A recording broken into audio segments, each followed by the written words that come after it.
निवडणुकीच्या वेळेला 160 जागा जिंकून देण्याची ऑफर 2 जणांकडून मिळालेली होती असा खळबळजनक दावा शरद पवार यांनी काल केला होता। मात्र या 2 जणांची नावं आता सांगता येणार नाही असंही पवार म्हणाले। याचवरती आता प्रकाश आंबेडकर यांची प्रतिक्रिया येते। शरद पवार यांना भेटलेल्या 2 जणांची नावं जाहीर करता येऊ शकतात असं प्रकाश आंबेडकर म्हणतात। पवार त्या दोघांना घेऊन राहुल गांधी यांच्या घरी गेले होते। राहुल गांधी विरोधी पक्ष नेते आहेत, त्यामुळे त्यांना मंत्र्यांच्या दर्जाची सुरक्षा असते।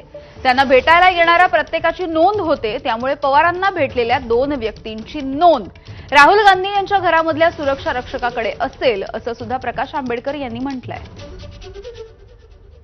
ती एक्स्ट्रॅक्ट तुम्ही ज्या दिवशी गेला त्या दिवसाचं रजिस्टर म्हटलं, शरद पवारांबरोबर 2 माणसं कोण होती ती नावं येतात, ती नावं तुम्ही जाहीर करू शकता। सामान्य माणसाला तुम्ही फसवू शकता, पण जे राजकीय कार्यकर्ते जे आहेत त्यांना तुम्ही फसवू शकत नाही, अशी असणारी परिस्थिती आहे। मी खोटा म्हणणार नाही, बाजारामध्ये हे आहेत लोक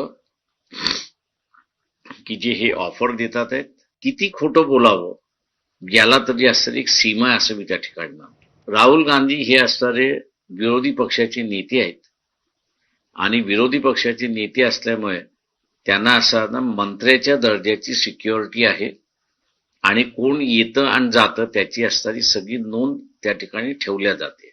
परंतु जे 2 जण घेऊन गेले असं जे म्हणतात आहेत त्यांची पूर्ण एंट्री राहुल गांधीच्या घरी जे इंटेलिजन्स बसतात, रेकॉर्ड घेऊन बसतात, त्यांच्याकडे पूर्ण